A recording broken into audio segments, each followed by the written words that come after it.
Hey guys, and welcome back to the channel. It's Laurie from Cook Scrap Craft, and yes, I am showing you another scrapbook process video. The beginning of this is a little weird because these are pictures of my daughter at her birthday party last year, and I added the invitation to the layout, and I realized that our address was showing on the invitation, and I had filmed some of it already, so I needed to kind of cut out the parts that showed the address before I realized my mistake, and I put washi tape over it. There you go. There it is. So you can see actually what the invitation looks like. I was really excited about these invitations because I made them myself. I found some free Toy Story printables through Pinterest, and I used those printables to create the invitation. I don't have Photoshop, so I just used Google Picasa and Microsoft Paint, believe it or not. And I don't even know if you can download Google Picasa anymore. I think they stopped supporting it, but I still have it on my computer because I downloaded it a long time ago, so that's what I used. And yeah, so it was sort of like I made my own invitations, and it was a lot of fun. So anyway, but back to the scrapbook layout. So this is actually going to end up being a two-page layout, and I think it's based off of a PageMaps sketch. I kind of can't remember now. But I had recently pinned it to my scrapbook and cards Pinterest board, and I thought, oh, you know what? I have the right amount of photos. I really liked the two-page layout, that the way the sketch looked, and I said I have the right amount of photos for this one. It used 5 photos, so I used the 4 photos that I had, and the invitation as the 5th one. And then, yeah, I had a whole page kit that I'd put together of old Studio Calico birthday themed product, and I combined that with some, I think, Echo Park, an Echo Park birthday collection, and some Jelly Bean Soup embellishments that I got at the Stamp and Scrapbook Expo. So right now what I just did was I took my yellow Zig Writer pen and I just colored in those chipboard letters. They say happy. That was part of the wooden chipboard embellishment kit that I purchased. And yeah, I've been hoarding this stuff since August. Can you believe I bought it back last August?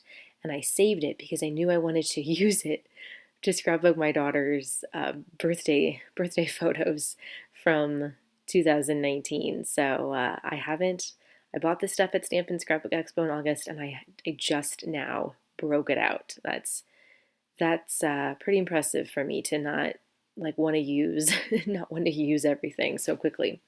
I'd actually done a second two-page layout using some cool Toy Story pattern paper that I also purchased at Stamp and Scrapbook Expo. And I tried to do a process video for that, and the video cut out, which is so annoying when it does that. And I didn't realize it had cut out. So like I made the layout and I was going along, everything was fine, and all of a sudden I saw that my camera wasn't recording, and it had only recorded 4 minutes of what I had done. So it was just like, whatever. Hopefully you'll see that in an upcoming, or maybe you already have seen it in the March layout share, depending on when things get posted here on the channel. So the first side of this was just the invitation and the photo. I cut the photo down to a 4x4. The invitation wasn't exactly 4x6. It was like 4x5.5. But you know, it still fit. It still worked. You don't have to have the photos be the exact dimensions that the sketch calls for. And then next to the word happy, I put some little puffy stickers, and I will go back and add a couple more stickers toward the end. So basically, the invitation and the photos behind them, you know, I've got like that big, very bold pattern paper with the numbers. And then behind the photos is the polka dot paper that you're seeing here. On the first page, I had a strip of the candle paper, so I put that on top. I didn't have a similar piece left over in my scraps from this collection, but I did have the vertical candle piece of paper, so I just decided to move that as like an edge piece. I kind of like when you do that. You kind of like, I feel like it closes out the two-page layout a little bit. So yeah, so now I'm just trying to measure that teal piece of pattern paper to make sure that I'm getting it the same size as what's on the first layout. And it's a little bit bigger, it's a little bit wider, so I'm just going to end up tucking it. When I adhere it down, I'm just going to tuck it up a little bit underneath that polka dot paper so that it looks like it's the same size.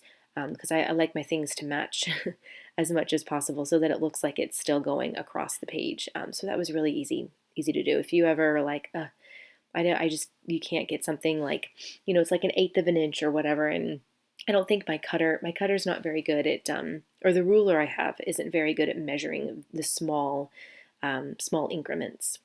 So I finally got my photos on the page. And maybe I need a new ruler, come to think of it, because the one I have is a very old one that my mom got from a Creative Memories scrapbooker years and years and years ago. And it's fine if you're like measuring an inch or a half inch, but if you're trying to go in between, it just doesn't really work. And my paper cutter does have all those little lines, so it's very easy to cut small increments if you need to on the Fiskars paper cutter.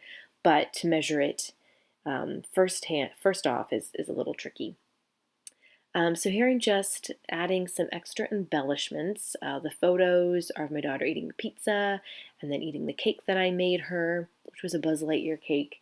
And I brought out another chipboard piece, and it was all like regular chipboard, which I love the color. I love the color of just plain chipboard. There's nothing wrong with that. But I decided maybe to continue how I colored in the other chipboard letters. I decided to use my Zig Writer pens to color in the words on this piece of chipboard. So it says eat cake.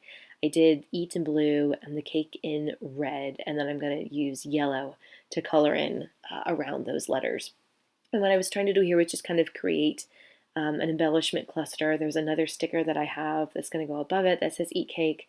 I'm going to add a puffy sticker that says cake. And then I will go back and add some other chipboard embellishments that are stars. And I don't color those in because, like I just said, I do like the color of regular chipboard. I just think it gives it such a natural, cool feel. Like when you're using craft colored cardstock. I love craft colored cardstock. I really, really do.